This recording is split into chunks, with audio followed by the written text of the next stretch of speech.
I wrote a very nice introduction for you Oh, to thank send you. out. There are hundreds of people watching, and There are? and basically they look. They would like to be you.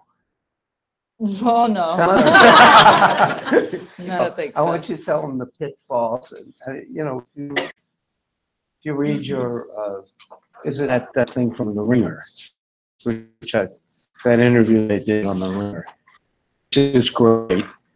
And I don't know. don't pull any punches, and they basically want, and we'll talk about Gone Dangerously too, because behind the scenes there was. Amy was going to direct this with Michael Keaton and Peter Boyle and a lot of people. There were, as a woman in that, 1984, right? There was so much on backstage. There were, and I want to talk about that, but the Blast, she's the seventh highest grossing female alive. And But with the new inheritance tax, it would be good if I dropped dead soon. So I'm gonna let you ramble, and then they're gonna ask you questions. This I'll ask doesn't you. go out anywhere, right? This is all off the record, kind of like. It's going out to. But I mean, it's not for mass publication. No, no, and we don't have to. I could be honest, I could rag on people. Yeah, please. Okay, because I don't want to, I mean, I don't, say bad things as much as I can when I'm interviewed or whatever. I would be more honest with you guys, knowing that it was a safe environment to give you real dope. So, that being said. Yeah. I'd like to, what they said, when you came out of AFI and you did that, I did a short film. Based on that, I got an agent and I got a deal at Universal, and I got doing stuff. Took a long time to do things actually. Well, it seemed like a long time in the way I was then. At time is different. When you're young, you just are very antsy, and it seems everything takes forever. Time changes, and it's like,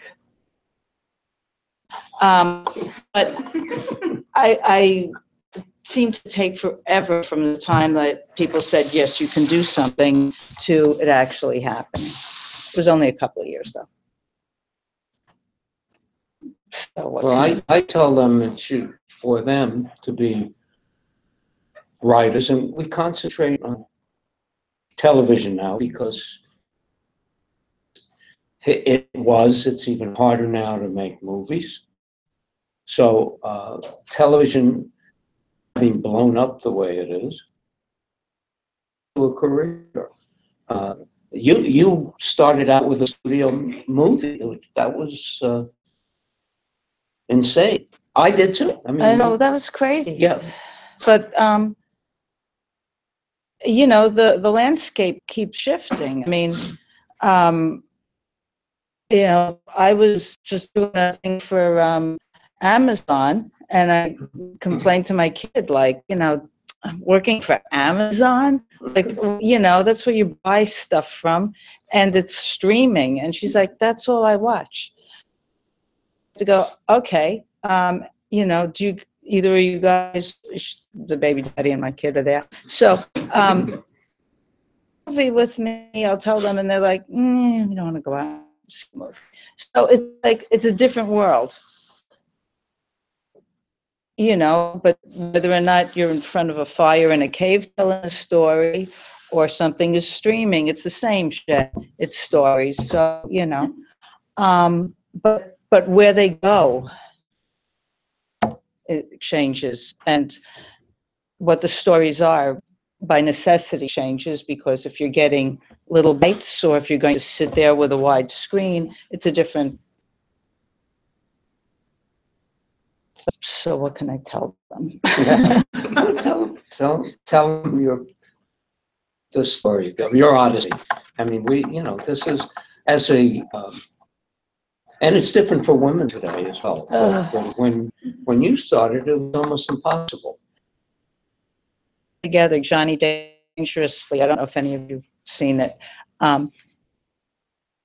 but it was sort of making fun of gangster movies, and the producer.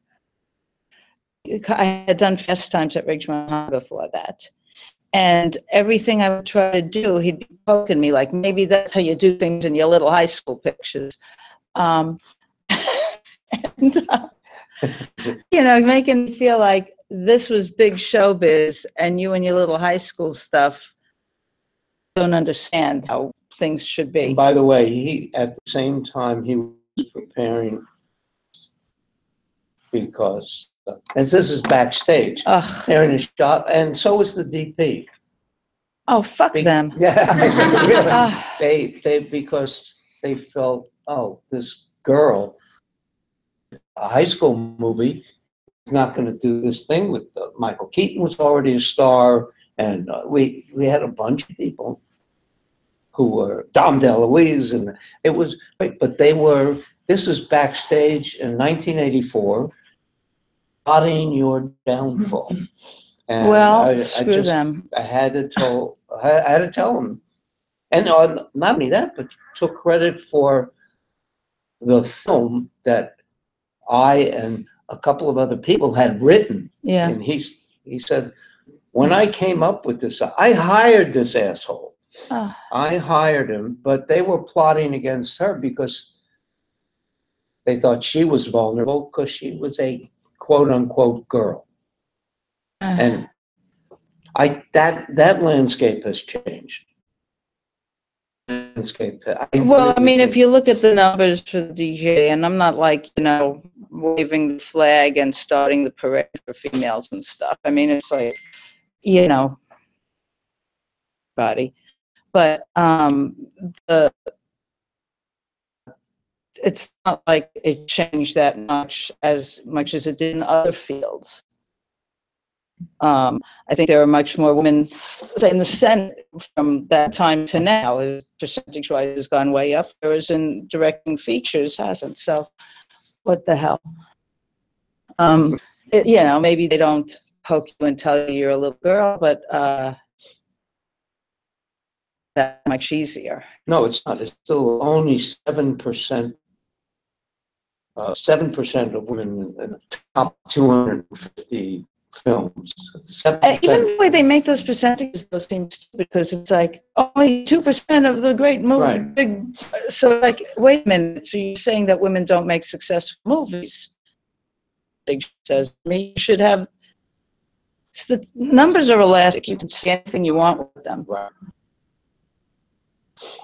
And if you say X amount of percentage of women were given a chance, then like, oh look, they didn't make movies. It's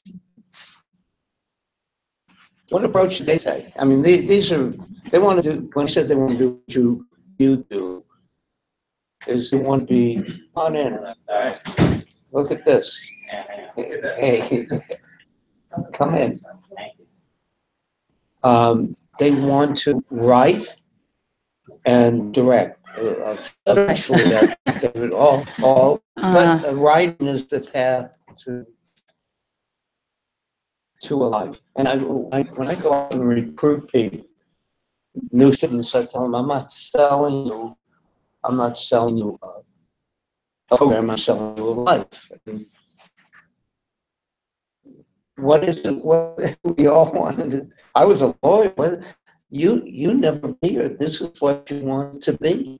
Well, I was in High School of Art and Design, which is now a Whole Foods, and I kid you not, I still go there and get yelled at.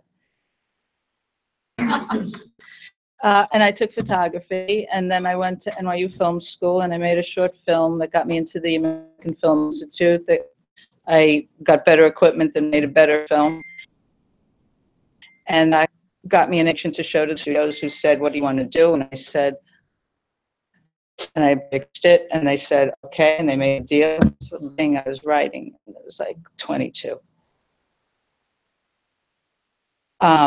So, you know, that, I didn't realize that was a fucking miracle. That, you know, it was a time where the studios, after Easy Rider, they realized they didn't know what the fuck they were doing.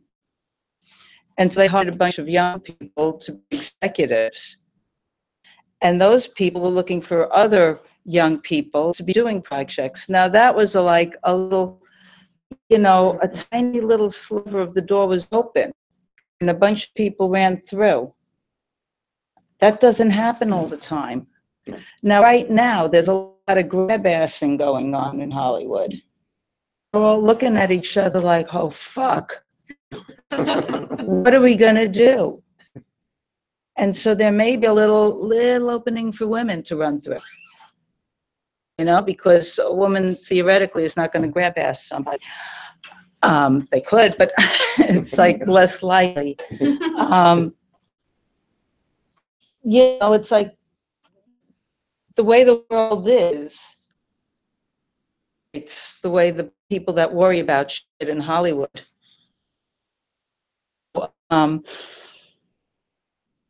It may, I'm not saying there's going to be a big change. There's a lot of paranoia that may lead to some, you know, some difference. Can I answer any questions, like, or do you want me to just yammer about? Yeah. So, I guess so I had my roommates watch Clueless with me yesterday. And as, like, you know, how as a writer, like, for me, I like writing about kind of stuff like that. And what I noticed when I was watching it was that it seems like you kind of like created your own instead of trying to catch on to what the trends were, right? And I guess what I was curious about was like how you went about creating that world and what the process was like that for you. All right, I could talk about that ad nauseum. You know, there is a world, and they have many problems, and they dress a certain way, and they have some slang, and it may not be that fabulous. It may actually be a little depressing. Sometimes there's a character that's funny, but you can't count on that. And I've always been drawn to like old movies, like the old musicals. Like during the Depression, people were watching like Fred Astaire, and women wearing gorgeous gowns, and they'd go into a room and the floor was shiny, there was no garbage on it. And everything was escapist, and it made me happy. I was in the Bronx. Everybody there had numbers in their arms. They were all like from concentration camps. It was not a happy, you know, Yahoo world that I wanted to show people. I just liked watching that stuff when I was little. And when I was feeling like, what did I do before that one? Oh, I had to do, they forced me to do a sequel. There was legal issues to Look Who's Talking, and I didn't want to, and I was miserable. And you know, when that was over, it was like, well, what makes me happy? What do I like? And I go, I like living in Amy Land, where everybody is equal and they have nice clothes, and and it's all happy. I mean, you don't hear a baby cry or a dog bark in that movie. There's chirping birds and children laughing in the background, but that and rock music. And happy. I wanted to make a movie where people fart pink bubbles. I'm an actual depressive, and I wanted to create the world I wanted to live in. So then I thought, okay, there was this book, Gentlemen Prefer Blondes. was a character named Lorelei. Now, it didn't matter what the fuck anybody said or did. She was sure that she was gorgeous and everything was going to be fine because she was blonde.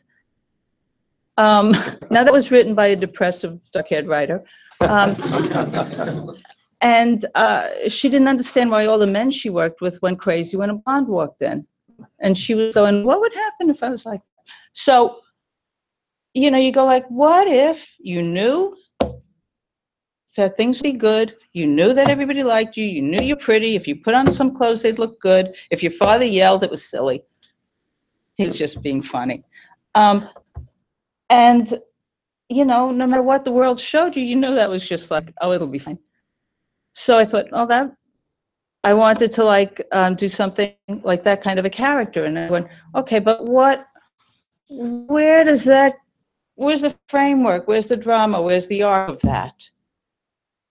And then I remembered this book I read, Emma, where Jane Austen said, I think I've created a character nobody will like. But she enjoyed writing it. And so I reread that and went, fuck, this is good. So then everything here kind of works for now. It just all seemed to make sense. One thing that didn't work was the financial situation of inheritance with females and that stuff. If you didn't marry some, you know, and you couldn't get your father's real estate if you were a female, that kind of shit. But I found a way around that. And so I said, well, if I put all of this in Beverly Hills, what would be the equivalence in this world? Like, it depends what carriage you get into, or who you're going to have some time with, so that you could be developing a relationship. So she wanted to manipulate that to go with those two. And but it would be like, instead, it would be like, what freeway are you going to take? And that made sense. And it was like, I mean, the great books of the past have wisdom that's universal. Things to look at. If writers should read, that's one thing that, and it's like, yeah, I'm a slow reader, but it's true. And there may be shit where you go like, oh, wait a minute, all these great Russian books, they're kind of anti-Semitic. And that kind of depresses me. But like you go, okay, just, and then I go, oh my God, what if I was Black? I wouldn't be able to read anything because of the way they look at people. And you just go, okay, just look at what they are saying and see what truths you can pull from it. Because to the past, you can learn from the good shit. So I'm rambling, but anyhow, that's where the story came from, and then it was having fun finding the equivalents. Did you ever read the story that Woody Allen did on Madame Bovary? Yes. He's a It's called the genius. Kugelmass episode. Yeah, And I love his stories. the professor brings Madame Bovary back. And she's shopping all over. And she ends up, and he's a professor at Columbia, takes her to the plaza, and she goes out shopping and buries him. I mean, she's. I don't know why he would bring her. She's such a bitch. Well, let's not get into that. Okay. But, but it all makes sense. It all makes sense. Let's have. Who has another question here? So when I sent Norm my writing sample to get into this program, when he called me back to tell me what he thought about it, the first thing he said was, I think, I'm really, really glad you didn't write a story about people in college, people in high school. So that being said, where do you, as someone who, that genre, where do you think kind of the state of that is today with respect to, I mean, are you a fan of any other movies that have come out recently in that genre? How do you think that's being portrayed today, better or worse than when you were doing it? And what movies, if any, did you draw inspiration from when you were making yours as well? I know that's like 3 questions, sorry. But. Well, some of the high school movies that American Graffiti I really liked. Let's see. Currently, the movie I kind of liked in that genre was Age of 17. But if you really think like, okay, but like just teenagers, not necessarily in high school, my favorite is Clockwork Orange. And that's a cool book as far as like in language. It's gorgeous. It's like all slang. But yeah. And yet you go, they're speaking a different language, but you pick it up. Impressive. And that's a lot of the fun for me. Before I writing Clueless, I created a dictionary for myself. I wanted them to have extensive vocabularies, but I wanted it to be a combination of smart words, slang words. The white kids talk black, the black kids talk Yiddish. I just thought, I know there's wannabes, but what if it went the other way too? That would be funny. And I just, and then the character during, in the 90s, there was a resurgence of swing stuff. And so I threw in like 30s, 40s slang too. And so everybody had their own, bunch of words. I wouldn't say, hey, that was great or that stunk. It was just like much more specific, in their expressing themselves. So that was fun. Questions? I guess, like as far as like where the genre is today in terms of stuff that works. What's a problem today? I did like a Gossip Girls, a couple of those, and Red Oaks recently, and Carrie Diaries, and a lot of them are period pieces. Gossip Girl wasn't, but Gossip Girl, and this was years ago, but it was like all online. Everything was like spotted, and it was on your phone, and there was a picture. And 90% of that show was shooting inserts of shit because it was on the computer and it was on their phones, and everything was like phones, fucking phones. And that how people live, photogenic, to see people going like this all the time. It doesn't look good on camera. And I got a 3-year-old grandchild, and I'm going, what the hell does the world look like to her where our parents are both like this? Rebel against that? And everybody I talked to said, no, she'll probably be into it worse.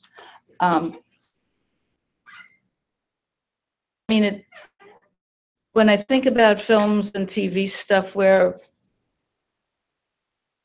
the big thing is what was on Twitter, Instagram, or this or that as a plot point or as an ongoing thing of your character, it seems kind of, you want to see real people doing real shit with their real faces interacting,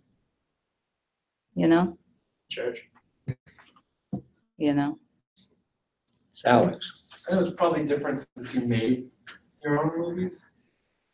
Did you find yourself going through a script and you were overthinking it, or it got too in your own head, and you're like, how do you maneuver those types of pitfalls? I think I'll go insane. And if I just like piled up the drafts of Clueless up until when we were shooting, and then it was still being written because there was voiceover for a lot of it. So that was constantly being rewritten. It's taller than I am. So I'm working on a musical of it for Broadway. Every time the actors are together and we go through a scene, there's a change, and then there's a guy who's just in charge of the changes or whatever anybody improv'd. And if I turn on my computer, it's like millions of drafts. It's all, and I can't remember what's in what. Every day is a different who remembers which line is which and when you liked and why, you know, okay, he improved it, but if it's a different guy, it won't work. So you go out of I don't know, track of all the scraps of paper all over my house.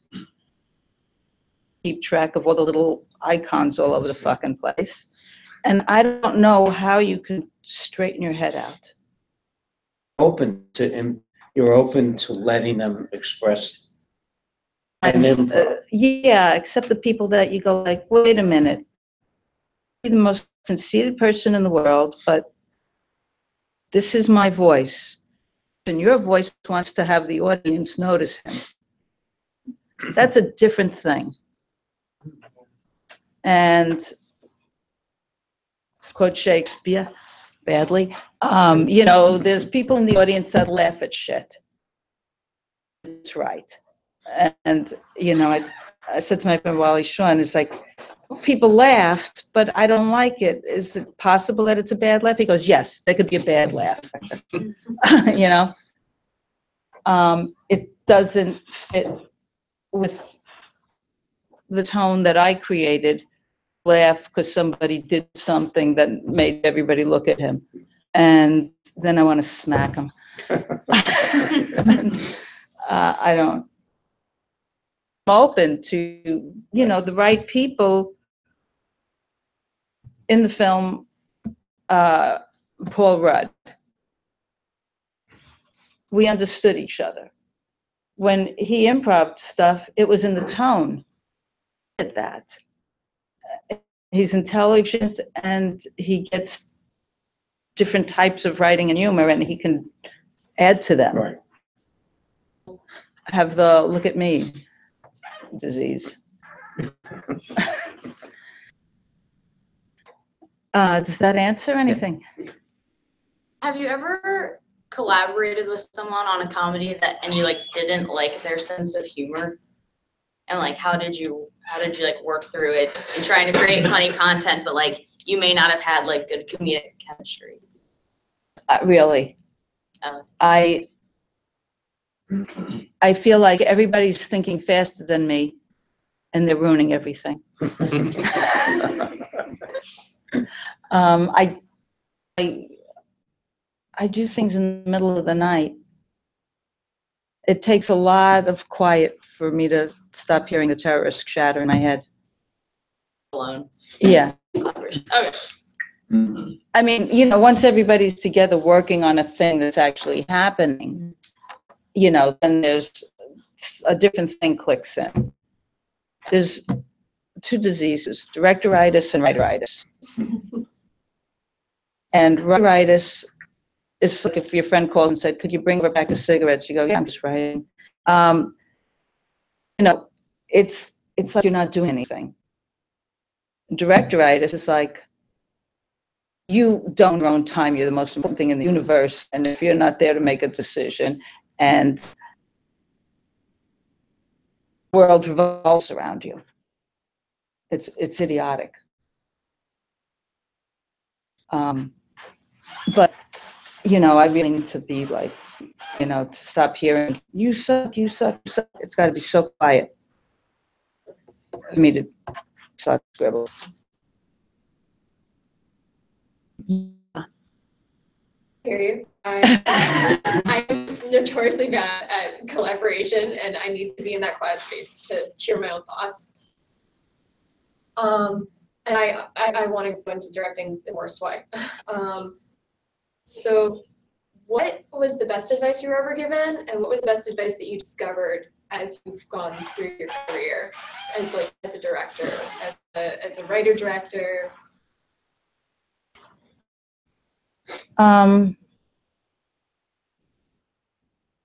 You know, the one thing that made me happy, it wasn't necessarily advice, but people used to come to AFI and talk all the time. A producer from like a bunch of TV shows, like Goofy Stuff, came and he said, there's room for all of you. Really? You know, I mean, and it was like, it can happen Now, I don't know if that's true, but there is a world where material is needed, and you can be the one providing it. It may not be, you know, that you're writing the next X-Man and you're like really the top of the world. There are 5 billion channels. Anybody that ever delivered toys to your house is looking for content. So enough outlets. So whatever it is that's in you that you must express, there must be some place that can use that. There are all these places that are looking for stuff that maybe isn't what your thing you must express, but you can start to be creative and do stuff. And I'm going to double down on that because I go out and I hope I'm not bullshitting myself. You know, you can do this. You got to have the talent. Nobody's going to tell you and write it for you, but this thing has exploded. More than talent, because I mean, God knows you have stuff and you go, how'd that get made? But it get made. I'd say it's more stick-to-itiveness than talent. Gave a talk out at some school, and the topic was, who wrote this shit? That was the motivating for me. There I look and I look at the stuff and say, who wrote this shit? I can do better than that. And that gets you going. And I swear to you, you can do this. You can have this life. But you gotta have the patience. You can't. It ain't gonna happen overnight. Sometimes when I'm feeling like, I can't do anything, a movie, and then I'll go, they fucking paid for that, you know? Come on. And then you go, well, whose fault is that? Yours. No, fucking right. Okay. Yeah. It's like, I'm sure it's better than the Crunk's Christmas, you know, or whatever. Yep. Sarah. Collaborators recently about like maybe women and like women writers. Now on one hand you want to be like I'm just a person, like I'm just a writer, like I'm not, doesn't matter my gender, but now what's happening, like to be a woman writer, I also want to be really proud about that, like want to lead the way. Is that something you think of when you're feeding? But I trying to get a movie made in the late 70s, and there was like there were some wonderful women. It was Joan Nicholson Silver did this movie called Hester Street. It's amazing. It's one of the best movies about immigration. And she made that in the late 70s. And it's heartbreaking and brilliant. One of the best movies ever made was Lena Wertmuth, Seven Beauties. Is fucking genius. You think, oh, these women's movies. I mean, Lena Wertmuth's main character was always this guy Giannini, who was a guy. So I ever thought like, oh, I must show this female point of view. In fact, I was always afraid of it. I was always afraid they're going to kick me out of the industry if I have female characters.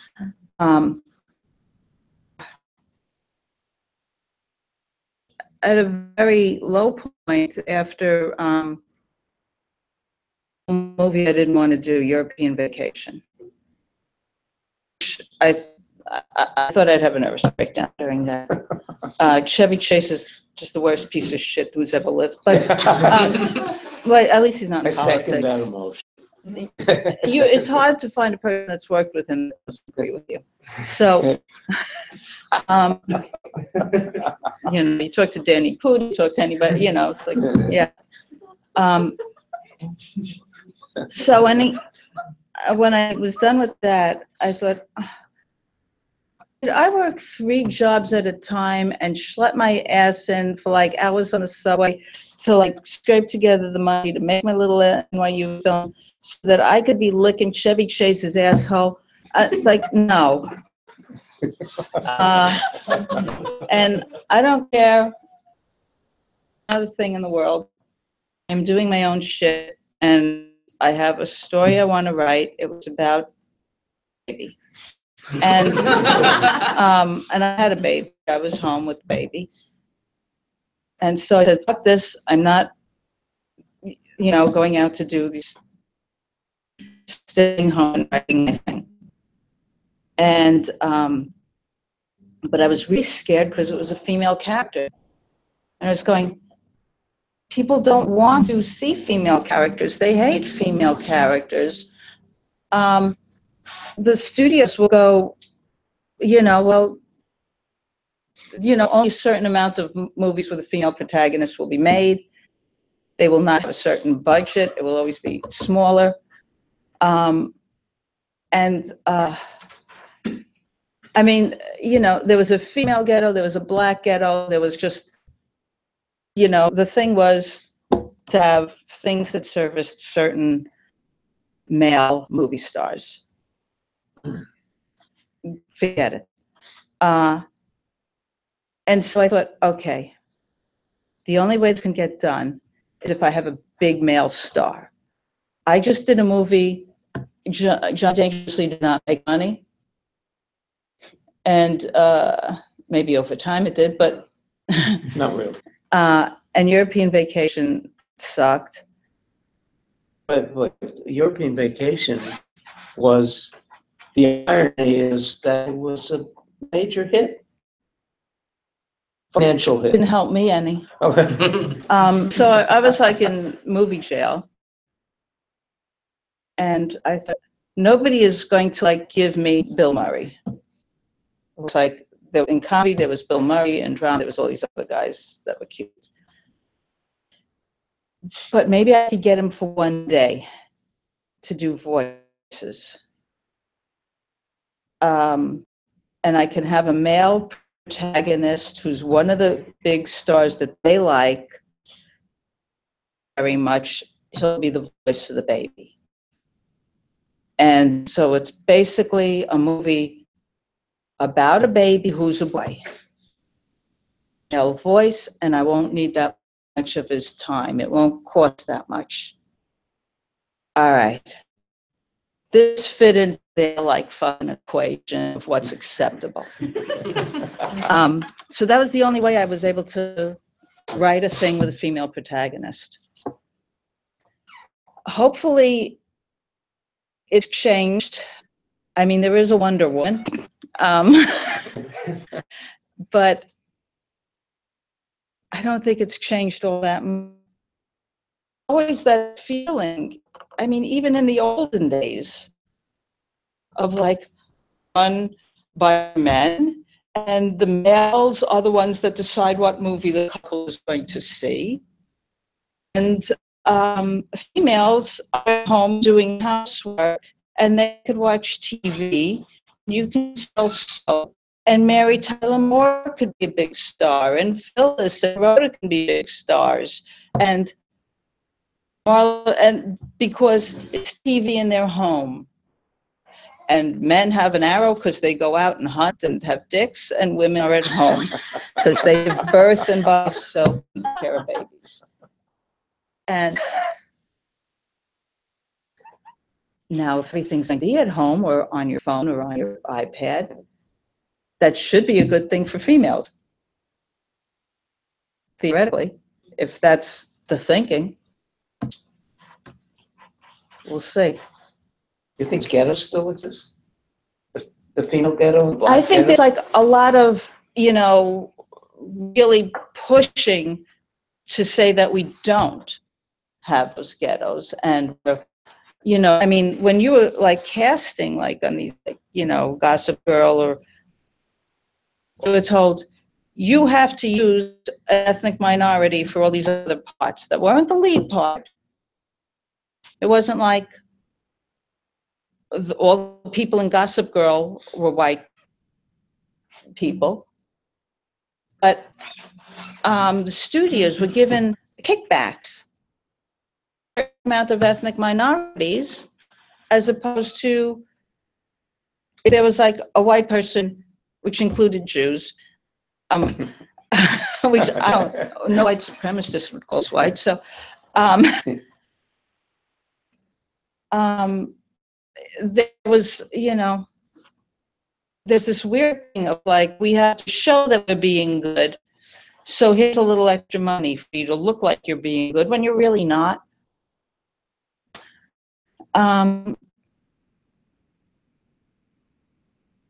But that seems to be changing somewhat. I think so. I was going to point out, I've been watching the show, The Marvelous Mrs. Maisel.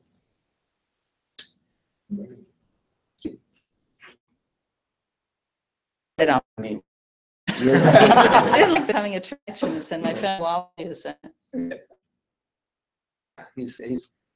I've seen 4 episodes, and it's a period piece, and there's a lot of Jews, and but it's a very rich show, and it's all on the screen.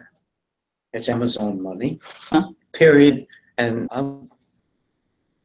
cars, and and the costumes are fabulous. I think it's Where'd they get the money for all that? I mean, they were shooting. They were shooting in my house because there's a deli that closed, and they were all in there. Yeah. And you see all these guys with hats, fedora hats on your block, and you go, what the fuck is going on? Other questions? Go ahead. Just for the fun of it, but what could you tell us what the worst piece of advice you were ever given? Oh, wow. So that see if you can call it. It's not even advice, it's stuff people said to me.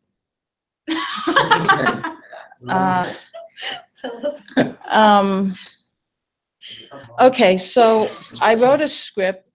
It was at Warner Brothers, and the people that I wrote it for then disappeared, and there were new executives. I'm gonna read it, this new guy. And every week they'd say, oh, he's gonna read it this week. Oh, he'll read it over the weekend. Oh, he'll read it this week. Finally, for us. And the script was, I said, I want to do a female carnal knowledge, like 2 women throughout the years with their sex lives, how they changed. And then when we finally had this lunch, he said, oh, I haven't read it yet, but he knew what it was about, and he said, why would 2 women stay friends all that time? Women don't stay friends. I mean, there's no reason for them to. Men have friendships that last. Wow. I hate it. Ballpark, what year was 81. Oh, okay. I mean. I mean, we had a guy on the moon, so it wasn't. Yeah, I'm not going to guarantee he kept his friends on the move. It was Mark Rosenberg. He's dead. He's dead. We're good. He's dead. So for the projects that you directed that you didn't write, I was kind of curious as to how you immersed yourself into the world, into those worlds, and created your vision for them. Well, I guess experience. I mean, I loved working with him, but I had a miserable time with the producer, so that didn't count. But Fast Times, the writer Cameron Crowe, he was, and they showed me the script, and I thought, all this with, I don't know if you're familiar with Fast Times, but there was like gangs with surf Nazis and weird shit. And I said, I don't know. There's so much real stuff, and then there's this stuff, and you're not gonna like do a gang movie. It's not West Side Story. Producer said, "Why don't you read the book?" I didn't know it was based on a book. I said, "Fuck." And when I read the book, I said, "Boy, this really went through the Hollywood bullshit machine." They didn't trust any of the real texture and real characters that were the teenagers. They were trying to make it more of a movie. And so I pulled out all the stuff that I thought was really great from the book. They said, "Oh, you got to meet Cameron. You'll love him." Well, I really did. And we just started yammering about everything that happened to us in high school, everything that happened to these characters he knew. We started to like make characters that were from the book, but also included all the stuff that we liked the best for them. Like there was this character Spicoli who was a surfer. But there was a different character that ordered a pizza in the class. And there were different characters that did things, and it was like, oh, we got to give that to Spicoli, you know. And you know, we started to like make them compilations of a lot of the shit that we liked, and then work out everybody's arc. And then that was a lot of fun.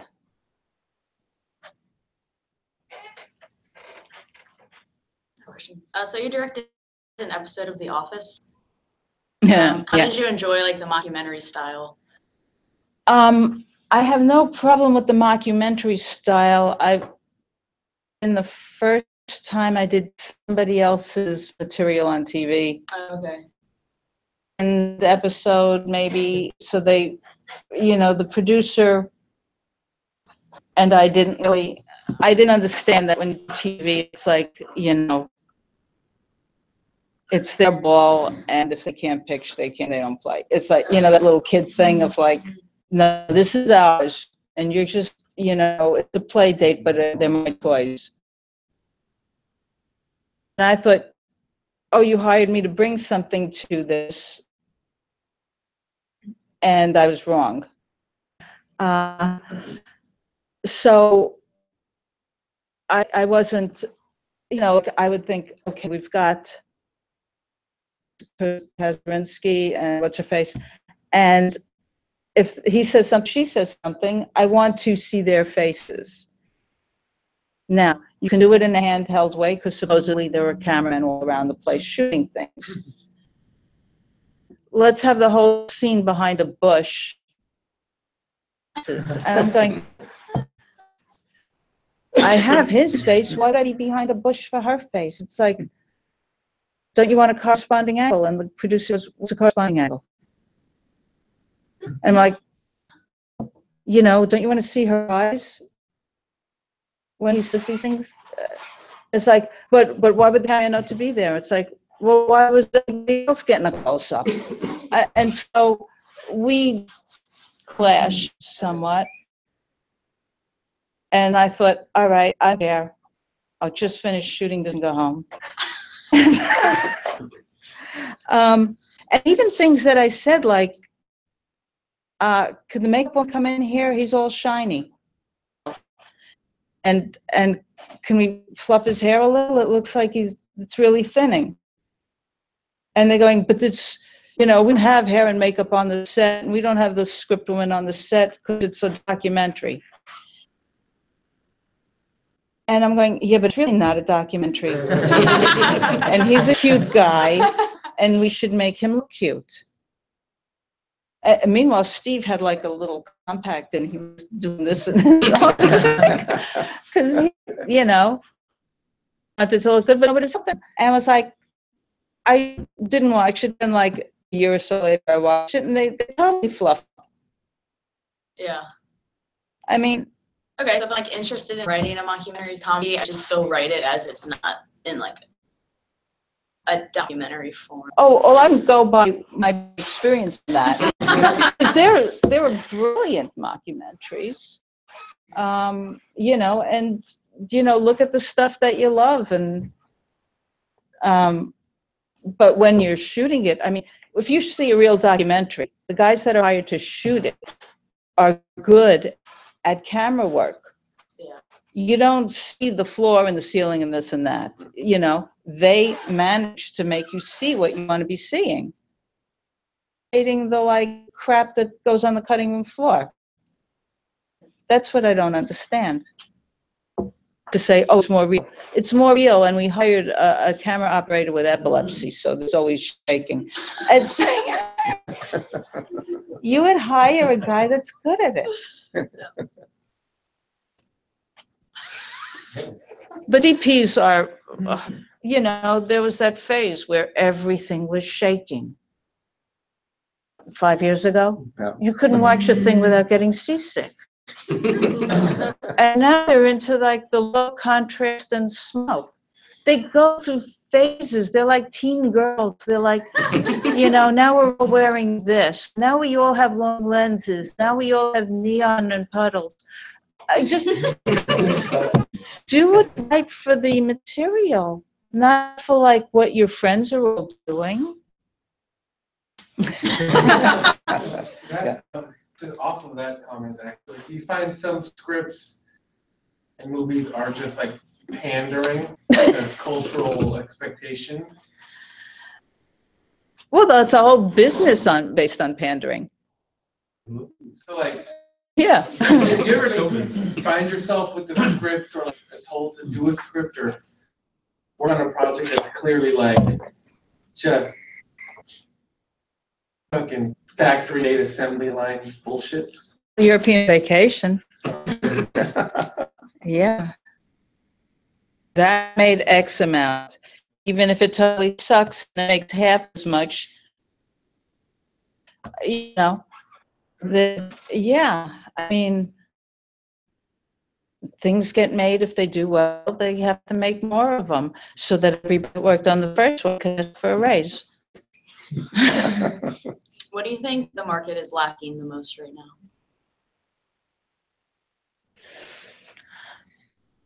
That has You know, I would say that crazy, edgier shit. Then there's a couple of movies, and I didn't particularly like necessarily, that were pretty crazy. And Downsizing, that's a nutty movie. Yeah. And Mother, what the fuck? And, you know, so I'm surprised that those were movies made by studios, because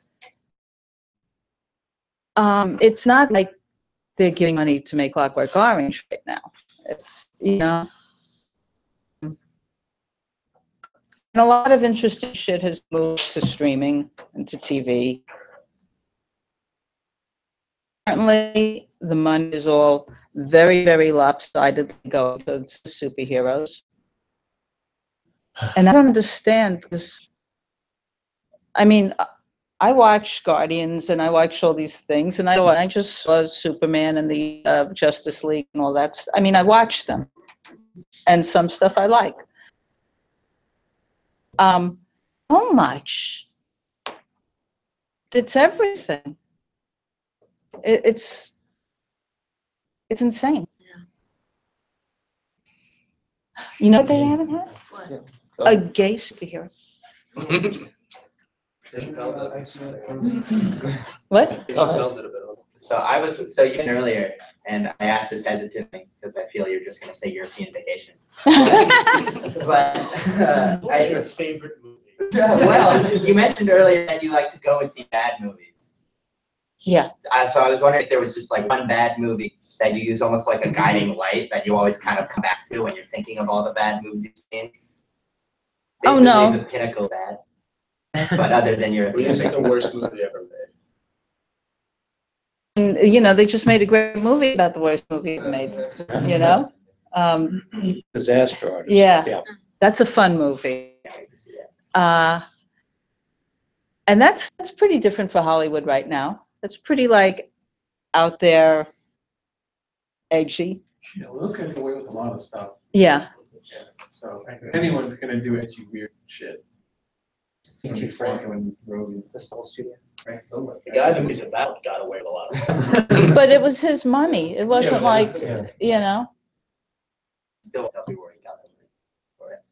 Selling leather jackets. Well, I don't know, arms sales or something. I don't know.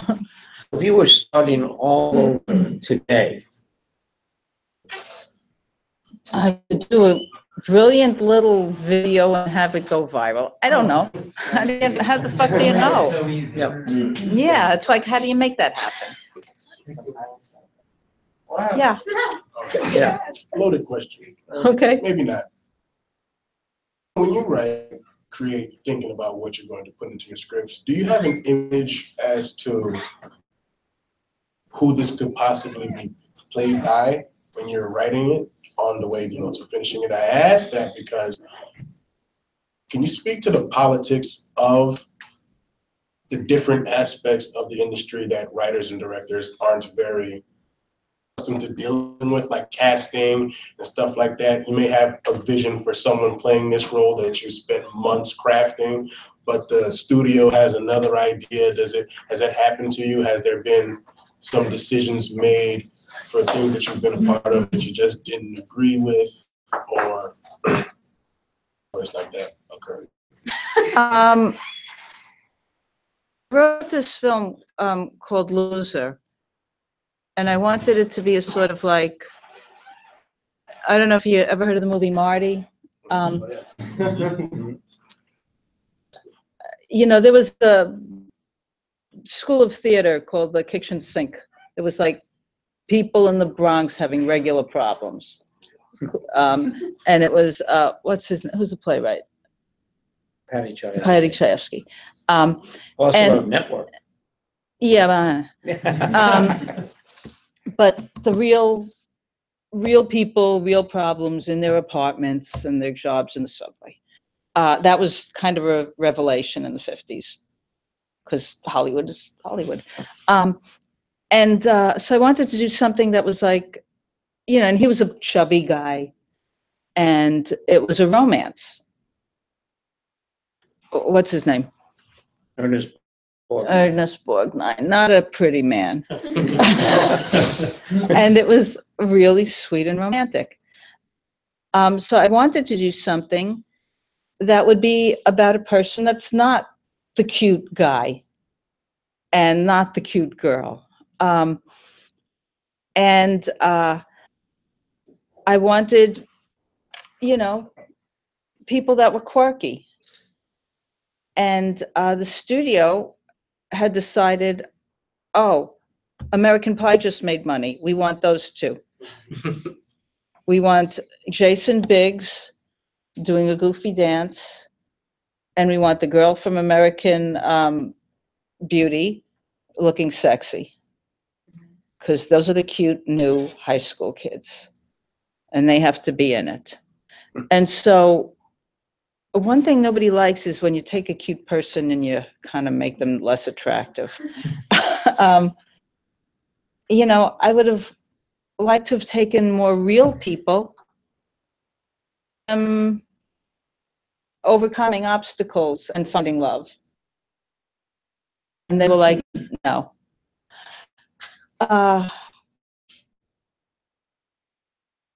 There was a woman from Little Shop of Horrors, Ellen Green. She came for Johnny Dangerously. I don't know if you remember. Ellen Green? She was in Little Shop. Yeah. And she was funny and quirky. And I thought, oh, she's great. And the studio said, bow wow. Meaning she's a dog. We will not use her. Yeah. I mean, and you hear these things behind closed doors, like, like shove or what, just like no, I wouldn't fuck her. Yeah. When they were making the movie with the house, he was going to college, and Bronson was in that one. Yes. Risky Business. Risky Business, and they could not find, they were casting him. And David Geffen a gay man. They had all these women lined up, and he said, "No, you have to get a woman who I would actually like to fuck." And that was A woman with a penis. that was Rebecca. Yeah. Yeah, that was a terrific film. Tom Cruise. Any woman could have done that. You wanted to see her? No, because you want to see those kids. And they Yeah. were great, and the images were great. And Tom Cruise was And young Tom Cruise. And then Tom Cruise. Yeah. Are there screenwriters, like rising screenwriters now that you like always go see or would tell us to like keep an eye on? Alexander Payne. Huh? He's young. He's been in the game. He's not young. He's Huh? been around for a while. Oh no, I thought you said screenwriter. Oh, Rising screenwriter. Rising. Oh, rising. Oh. You guys. Oh, God.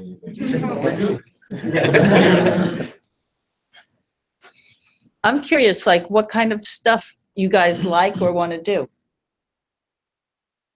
Yeah, All different. I read a lot of teen stuff, like teen fantasy, sci-fi, that kind of stuff. Meaning, like, different worlds or people with different powers, or I'm not very particular, so like just like sometimes in the future, dystopian stuff, or like something I wrote that I showed Norman.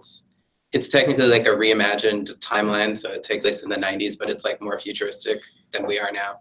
huh? Go ahead, Teresa. I'm in the same boat. I really enjoy YA personally, young adult fiction, magical realism.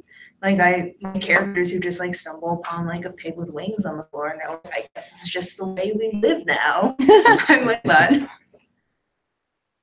Wow. Definitely just some raunchy, witty comedy.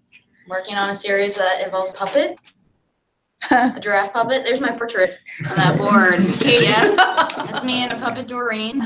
So she'll be starring in my 30-minute pilot that I'm, turning in next week. So Cool. something different. Mostly drama, but starting to dabble in comedy a little bit now. Working on 2 animated pilots. How about the animated movie? Go ahead. Yeah. Ma'am, are you familiar with the classic film Osmosis Jones? I know the title. I don't know what it's about. It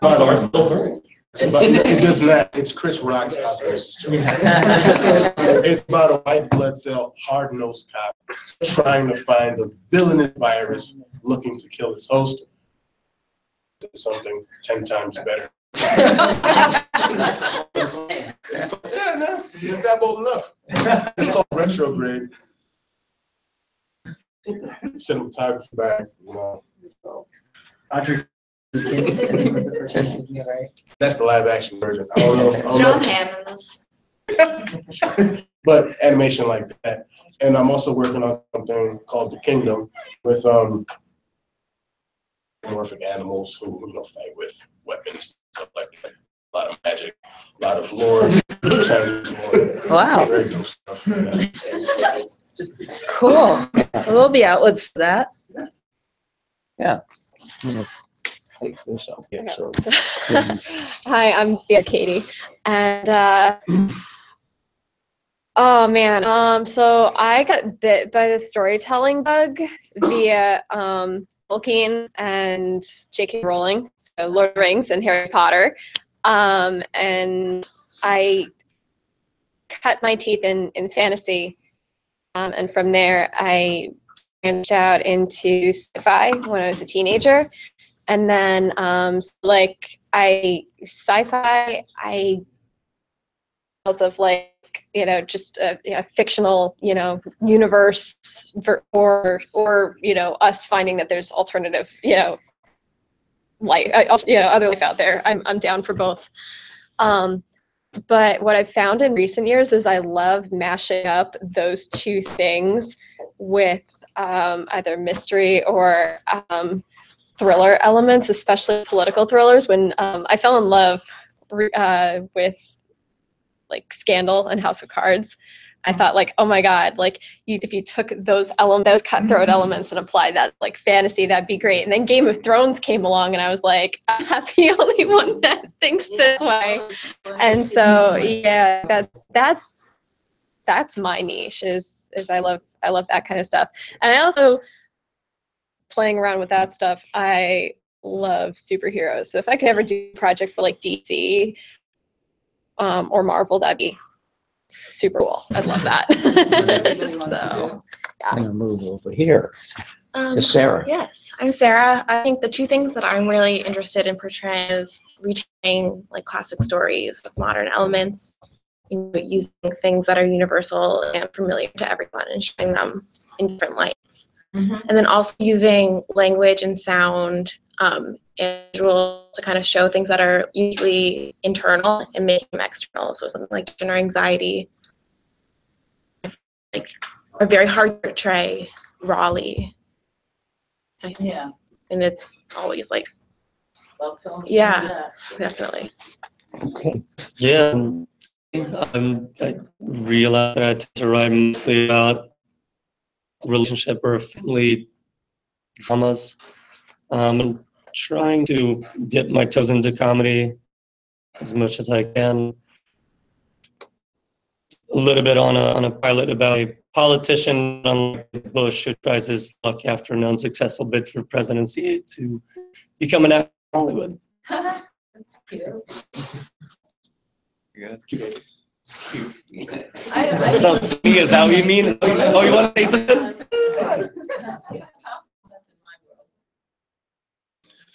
Yeah, I'm Rory. I generally like to write sort of like neo-noir stuff and just like kind of ethereal literary type things, but not like my associate here. I'm also trying to write comedy.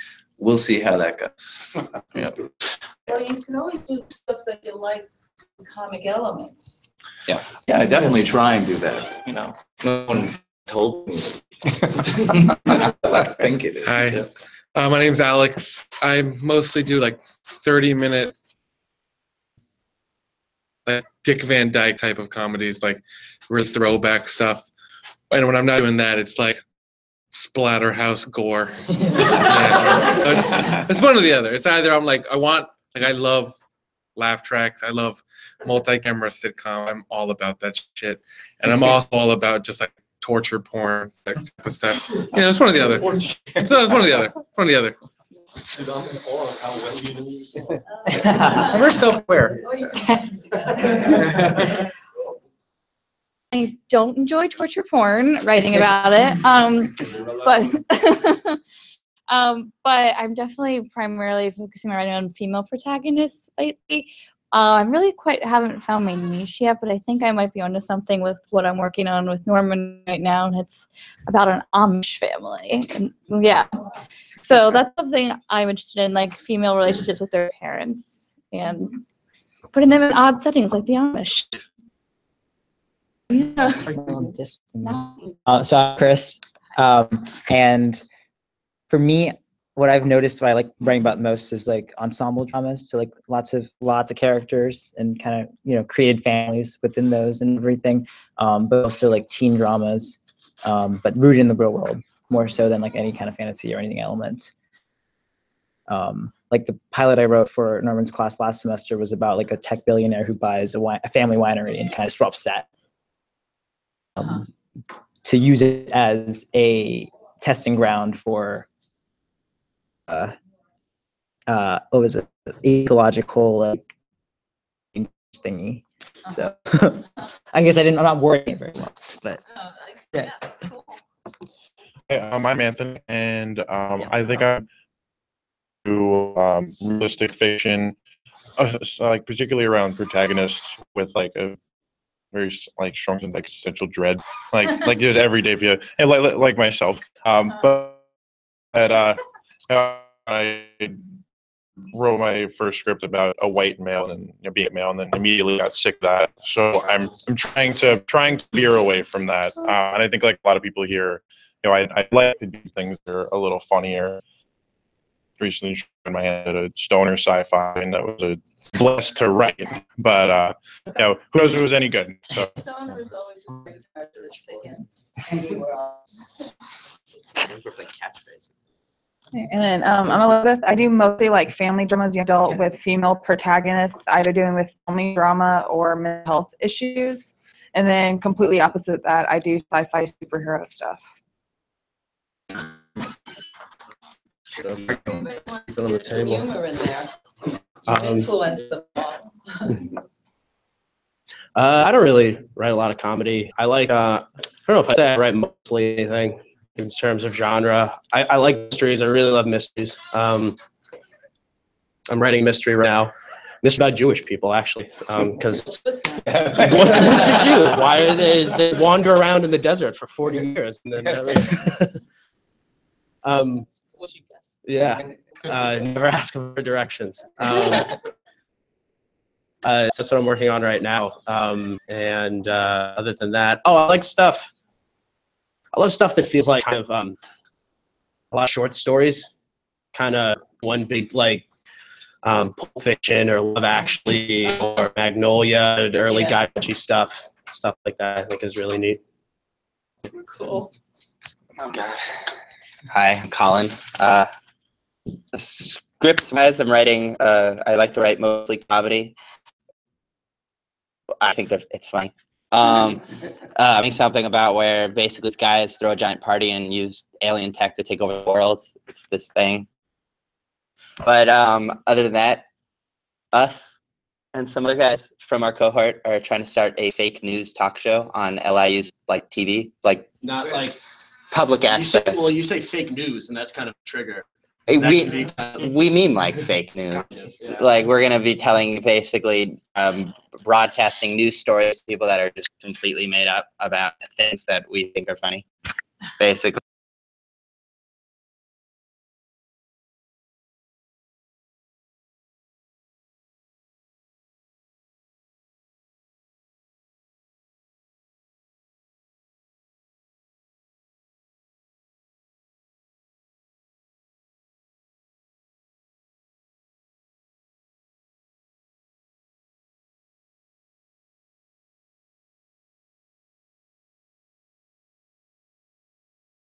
All right, I think that's it I here. scared it off. There you go. Just don't touch the sides. That was basically yeah. Yeah, one more guy. Mark. Yeah, hi, I'm Mark. Hi. And aside from that, this project I'm working on, I'm having fun with, but it's like really outside my comfort zone because, yeah, I am drawn more towards like horror type stuff, anything that involves aliens, or even like dystopias, stuff like that. Yeah, so. I don't know. Cool. All right, cool. So, do you have a question before? Oh, yeah, I did. So you were doing work on a musical. Yeah.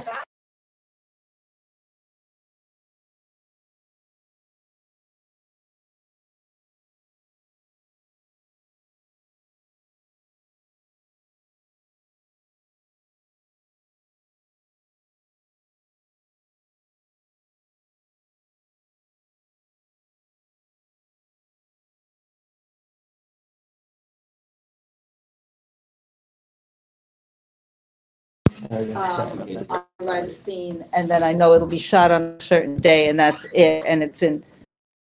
I mean, when they say theater is alive, it's like there's so many people, and it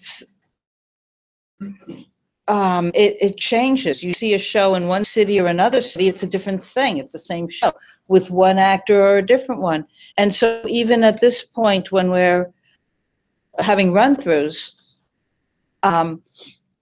you know, from the beginning of the week to the end of the week, we're working with different material, and I have to always, you know, work on that. And then the idea that I feel like in my head, I see the perfect people for certain parts. An entire cast. You get a main cast, and then you get these many parts. And you know, you have to make it work for situation. Like, I have one grown-up man, one grown-up woman to play all the grown-up women. Singer dancers that play a few characters each, and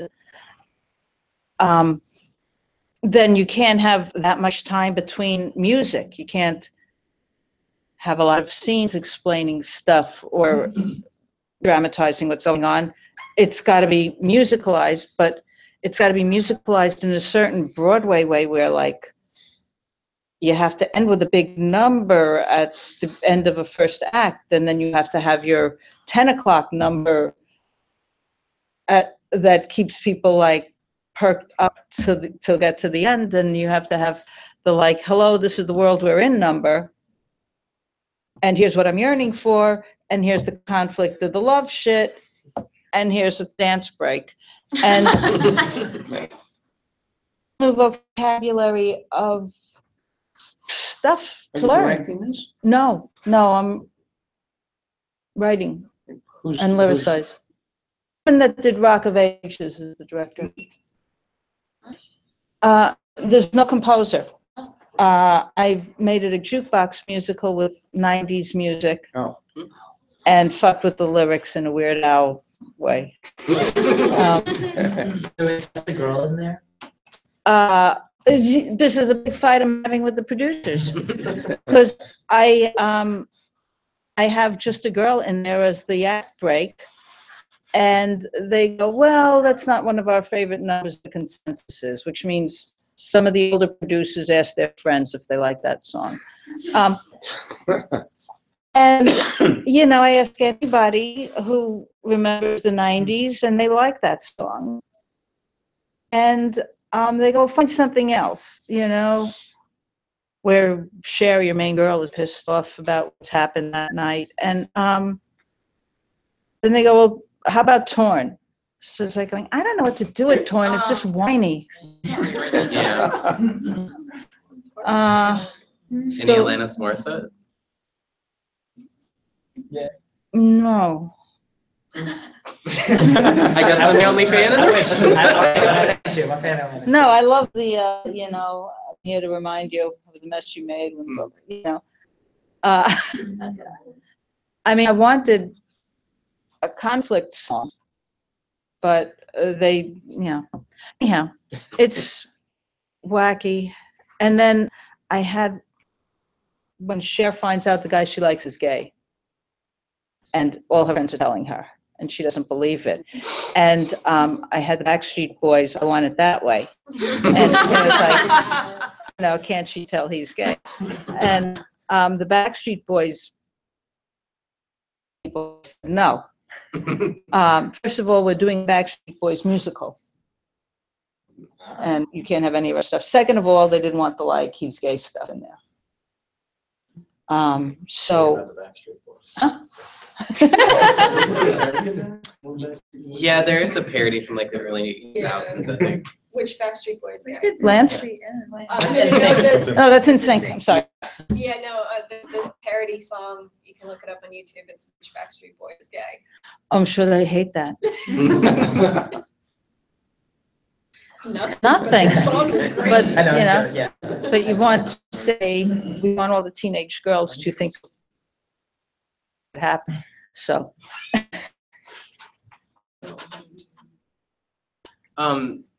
Do you find that there's like anything in particular that you always try and include in your writing? Like just one particular element that you always come back to? Aware of it, there must be though. Blah, blah, blah. Oh, I do. You know, you don't realize what your stay is sometimes. I do like spit takes.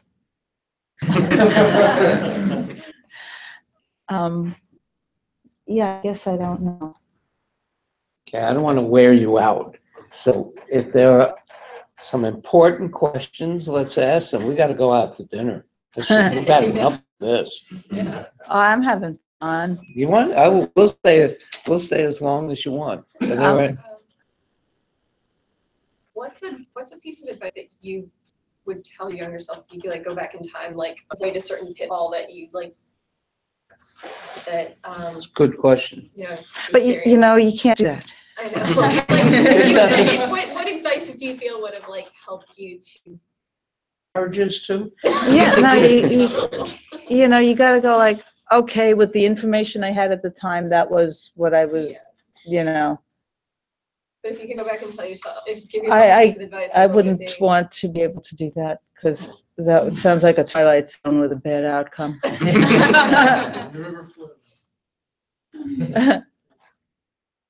I mean, you ever see the Twilight Zone where the woman's on the horse and she's gonna get married and she goes out and she sees another woman on a horse chasing her? So I always feel like that. That is a Twilight Zone episode for like. I think to serve man. That's Not to yourself, but like to like someone like to people like us, like what's something you could say, oh, I did that and don't repeat that. well, you know what? I mean, line between like you're working on something, you love it, and you're determined to do it. And people will say, oh, follow your heart, and you got to stick with your guns and blah, blah, blah. Sometimes you got to like step away and go, yeah, okay. Still love this, but like, I got to find another thing, or I got to maybe do this thing that they like, or, you know, sometimes you got to go, how do I stay in the game, still keep my heart, but not go off, spin off in an orbit that's way too far away. You know. Have you found a recipe for that balance, or are you still like figuring it out as you go along? Well, I mean, I had written something that was supposed to be made when I was like 22. So loved it. I was passionate to do it. This was the thing that the Warner Brothers guy said, women don't stay friends. But then it was picked up by Universal, and they put in turnaround, and MGM was going to make it. And then a couple of weeks before we were shooting, the actors go on strike. This will be a short strike, keep working. And then it turned into a really long strike, and then they dropped it. And then it was like, okay, well, somebody else will make it. And I'm like, you know, really passionately trying to get my agent to find some place. And the producer showed me Fast Times. So I stay with this thing that I'm like, got so close and I really want to do, and I know how everything in it will look and sound, and I know it so well because I really, really want to do it. Or do I do this thing that I know is going to get made?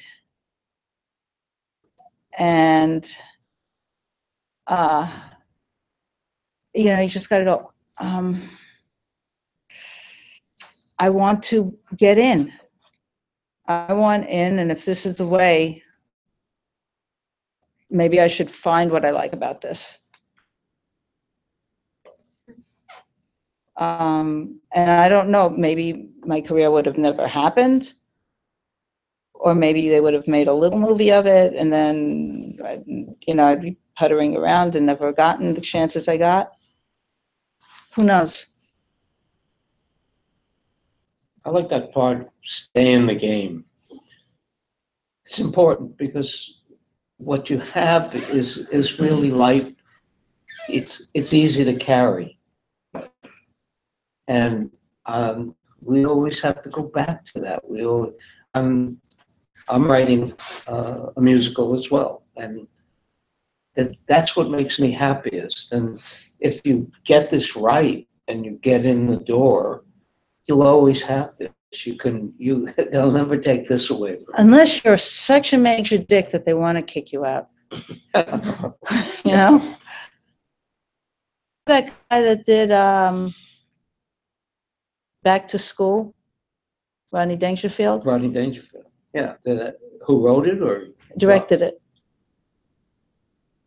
Who did it? Oh, I forgot his name. But then he decided he wanted to do this artsy movie, Cold Dog Soup, about a guy that the dog died and he's trying to, you know. Spend the whole movie trying to get rid of this dog. Yeah, dead dog. dog. And he really thought it was artsy and everybody would realize what he really was. I remember that script. That would be the worst script ever written. Yeah, Alan. Yeah, Alan. He could not, was sort of friendly with him. He could not go, 10 minutes without telling you that Back to School made $100 million. That we would like have a little before he mentioned it. And the guy who wrote Risky Business is a wonderful writer. A fabulous writer. And he wrote Men Don't Leave, and then he's sort of just disappeared. And he's really a great writer, and I'm not blanking on his name, but he went up to Santa Barbara. Well, some people actually go, fuck showbiz, I hate it. Yeah. I mean, not many, mostly people just go, I'll do anything, please let me stay. But, I mean, Rick Moranis just walked away. Well, he had a tragedy. Yeah, but everybody has tragedies. Yeah, well, you're right, but when his wife died, he's brilliant. He's brilliant. He's still, You offer him everything, and he just goes, no. So we're still in the game. I'm in the game later than you because I'm much older. I'm an old person. But it's no, I mean it's great. You have this. I've recently built a studio, and I go out there and I feel alive. It's you people who make me feel dead. Likewise. I mean, really. Yeah. What you have is this urge. That's priceless. You can't do better than that. This is what the life is, and it's tell them we're gonna get smacked around no matter who's are or have been. Still going to be more no's than. And you could outlive a lot of fuckheads. I mean, running a studio who decided Look Who's Talking wasn't worth releasing and put it on the shelf until like Travolta and Bruce Willis sued to have it released. She's dead. The guy that told me two women don't stay friends is dead. The guy that shut down my movie a couple of weeks before we shot at MGM, he's dead. A lot of people you've interacted with are dead now. They fuck with me. Are you telling us something? No, but I have a question. Are you running longer than necessary? So there's that one story of that guy from Lord of the Rings that played Gandalf. Ian McKellen. He got to the set and it was like all green screen. He started freaking out. He's like, "This is how I became an actor in the business." Are there ever times where you found yourself being like, "This is not the reason I got into directing"? Well, it was Chevy. It was we were shooting something in the Eiffel Tower, and I forgot what shit he was giving me. I sent my assistant out for a ticket to New York. I have it in my hand, or I couldn't work the rest of the day. I just had to know that the ability to go home. And I called up the studio, the head of the studio at the time, and I said, a monkey could do this job better than me. He is a dick to me, and I don't care.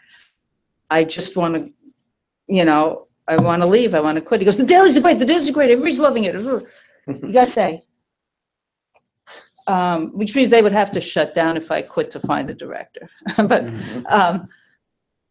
it was just like, okay, now I'm just like counting how many days till this is over. Sometimes it sucked.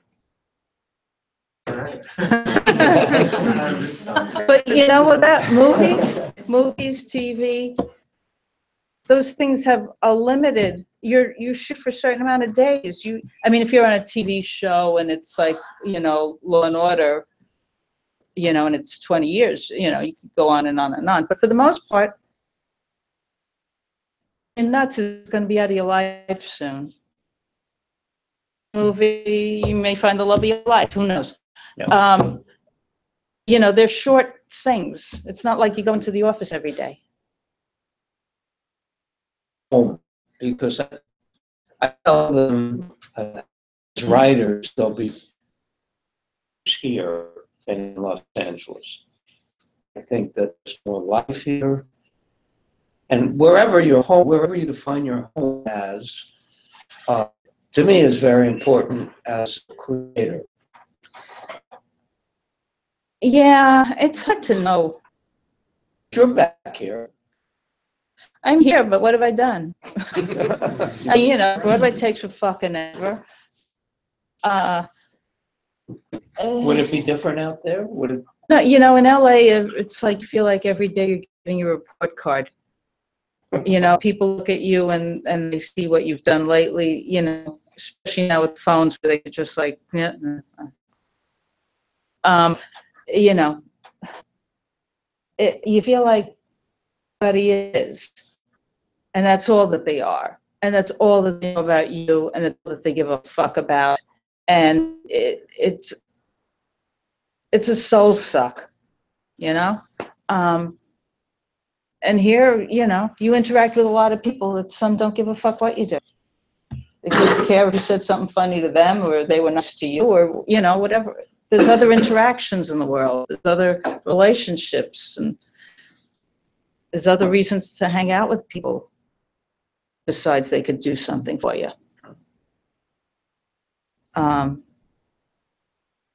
Place, you know, I had to go to make it. I couldn't have just waited for them to talk to me on the phone and wait for a trip to have the meetings. I mean, you know, you're going out to meetings all the time. So who the hell knows? Well, I know. I mean, it's for me. I know I've never been happier, and I had to do anything to get out of LA. I've never been happy there, but at least I got successful there. No, Sometimes you like gotta you're balance this shit. absolutely right. And Yeah. because your accountant will call you and say. My father was my accountant. Your father. And he didn't talk to me much. My so. accountant said, why are you moving away from the place where you make your living? Here. So I moved to Baltimore. Oh. Yeah. Mistake. I mean, you know, I shot in this building here. So, I mean, it's not like, you know, Warner Brothers in Los Angeles, but, you know, there's stuff to do here. Yeah. Pretty. If you want to, like, get up in the morning, have a crew, and then go home and still be in New York, it's possible. Yeah. Without being Woody Allen. So. Maybe iced tea. That's the dream. That's the dream. I fucking love him.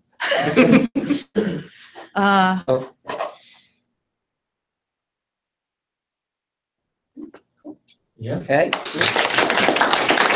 Thank you. It was a was lot of great. fun. That was great.